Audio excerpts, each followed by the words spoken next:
teman-teman, Assalamualaikum warahmatullahi wabarakatuh. Perkenalkan, nama saya Eni Juliani, NIM A1A2181046. Saya mahasiswa Pendidikan Sejarah Universitas Jambi, Angkatan 2018, Fakultas Keguruan dan Ilmu Pendidikan. Baiklah, di sini saya ingin menjelaskan salah satu mata kuliah saya, yaitu Sejarah Australia Oceania yang diampu oleh Ibu Isrina Siregar, SPD MPD, yaitu tentang Australia saat ini. Australia adalah sebuah negara yang juga menjadi nama benua terkecil di dunia. Wilayahnya mencakup seluruh benua Australia dan beberapa pulau di sekitarnya. Australia berasal dari kata Australis, yang dalam bahasa Latin berarti selatan. Australia juga sebuah benua yang terletak dekat dengan benua Asia. Namun, Australia lebih sering disebut sebagai bagian dari dunia barat karena kehidupannya yang mirip Eropa Barat dan Amerika Serikat. Australia menjadi negara federal sejak tahun 1901 dengan sistem pemerintahan parlementer dan pengalaman demokrasi yang cukup panjang. Sistem politik Australia dapat digolongkan sebagai sistem politik barat, parlementer, dan demokratis. 7 pemerintah, yaitu 1 federal dan 6 negara bagian, mempunyai parlemen bicameral yang dipilih oleh rakyat secara berkala atas dasar hak pilih universal. Pada bentuk negara federal ini memungkinkan untuk negara bagian untuk mengatur politik lokal masing-masing. Australia adalah negara yang kaya akan sumber alam, terisolasi, berpenduduk jarang, dan sangat bergantung pada perdagangan dan akses di pasar-pasar internasional yang jauh. Sejak masa koloni, Australia telah menjadi pemasok bahan-bahan pertambangan, produk-produk pertanian, serta barang-barang industri bagi pasar Inggris. Sejak Perang Dunia Kedua berakhir, Australia mulai berusaha untuk mengalihkan perhatiannya ke wilayah Asia Tenggara, terutama ke negara tetangga terdekatnya, yaitu Indonesia. Hal ini karena posisi yang ditempati Australia sangat strategis di tengah kawasan Asia Tenggara. Politik luar negeri yang dijalankan Australia pun berkaitan dengan keamanan negaranya, karena ketakutan terhadap serangan asing menjadi kekhawatiran pemerintah Australia. Baiklah, selanjutnya kita menuju ke pembahasan, yaitu Australia pada masa pemerintahan Kevin Rudd. Setelah masa kampanye yang berlangsung selama 39 hari atau 6 minggu, pada hari Sabtu tanggal 27 November 2007 dilaksanakanlah pemilihan federal Australia yang ke-42 dengan kandidat Partai Koalisi Liberal Nasional, yaitu John Howard dan Mark Powell, melawan pasangan Kevin Rudd dan Julia Gillard dari ALP. Hasil pemilu tersebut akhirnya dimenangkan oleh ALP dengan raihan suara sebesar 43,4% dan mendapatkan 83 kursi dari 150 kursi yang tersedia di HOR 17 berdasarkan perolehan kursi mayoritas tingkat HOR tersebut dimenangkan oleh ALP.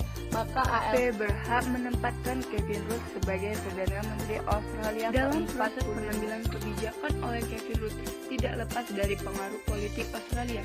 Banyak faktor dan aktor yang berperan dalam proses pengambilan kebijakan Kevin Rudd terhadap imigran gelap.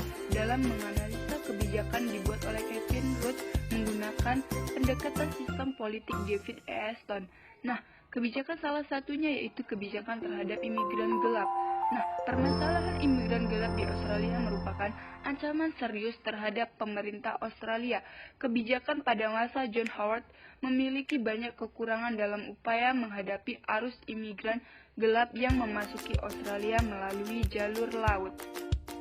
Nah, dari kebijakan tersebut, Christopher Ference menambahkan adanya pengaruh psikological environment dan optional environment keseluruhan faktor tersebut memiliki pengaruh masing-masing dalam mempengaruhi kebijakan.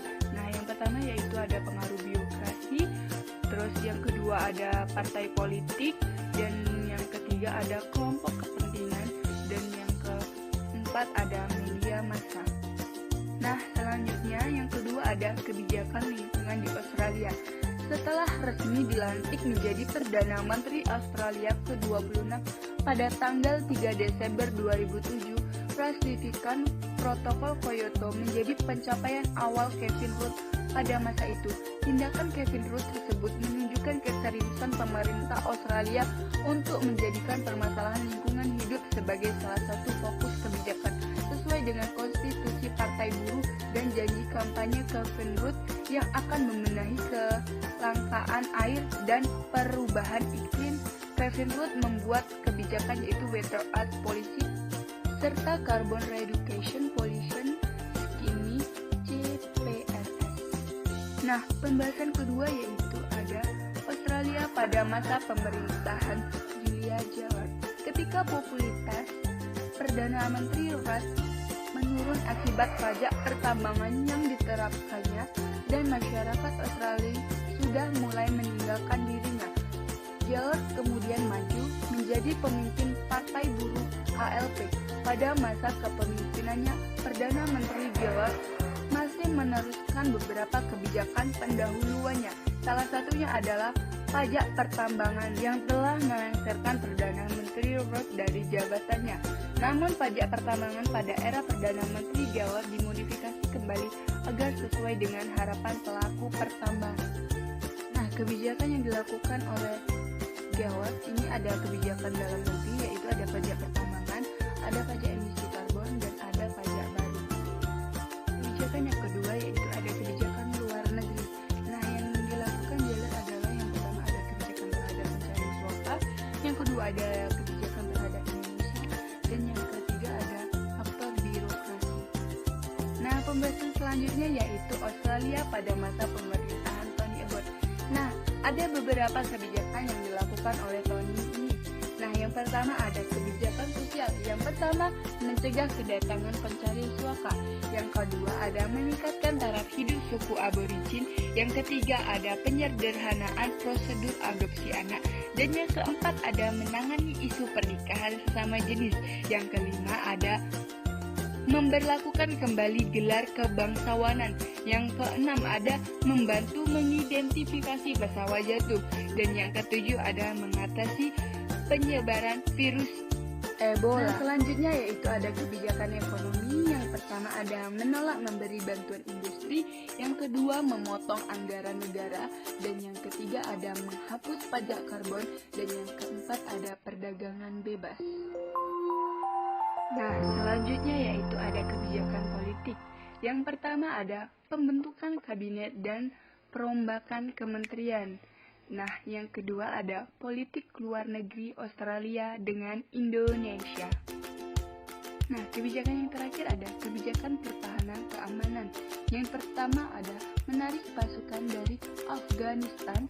Yang kedua ada mewaspadai tindakan terorisme di dalam negeri. Nah, yang ketiga ada melawan ISIS.